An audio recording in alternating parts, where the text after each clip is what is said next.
Πήγα για ψάρεμα με μαγνήτη. Σε ένα από τα πιο θανατηφόρα κανάλια τη Αμερική, ψάχνοντα για χαμένα φωνικά όπλα. Αυτό το κανάλι υπάρχει εδώ από τον 18ο αιώνα. Α δούμε λοιπόν τι μπορούμε να βρούμε. Και το πρώτο μου έβριμα ήταν προφανώ η ίδια η γη. Είναι μαγνητική. Έπιασα τη γη. Αλλά δυστυχώ δεν ήταν στην πραγματικότητα η γη, αλλά μια μεταλλική πλάκα κάτω από το γρασίδι. Ήταν μια παλιά σιδηροδρομική τραβέρσα από το διπλανό σιδηρόδρομο, αλλά ήταν ακόμα ένα πολύ ωραίο πρώτο έβριμα. Αφού κάναμε την πρώτη μα πραγματική ρήψη στο κανάλι, αμέσω πιάσαμε κάτι. Νομίζαμε ότι ήταν κάνι όπλου, αλλά ήταν κάποιο περίεργο σιδερένιο σωλήνα, πιθανότατα από καρότσι σούπερ μάρκετ. Αλλά αποφασίσαμε να επιμείνουμε και να προσπαθήσουμε να βρούμε κάτι εντυπωσιακό, όπω ένα φωνικό όπλο. Αλλά μπορεί να είμαστε εμεί αυτοί που θα δολοφονηθούμε εδώ, γιατί και οι δύο πάθαμε τέτανο.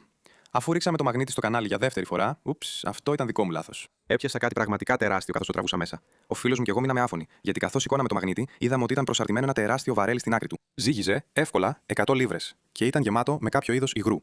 Αλλά σιγά σιγά και με σιγουριά το βγάλαμε έξω από το νερό, τραβώντας το λίγο κάθε φορά. Το αντικείμενο που είχαμε προσπαθήσει τόσο σκληρά να βγάλουμε από το νερό ήταν ένα μπιτόνι γάλακτος από τη δεκαετία του 1940. Δυστυχώς δεν υπήρχαν φωνικά όπλα, αλλά θα επιστρέψουμε σύντομα.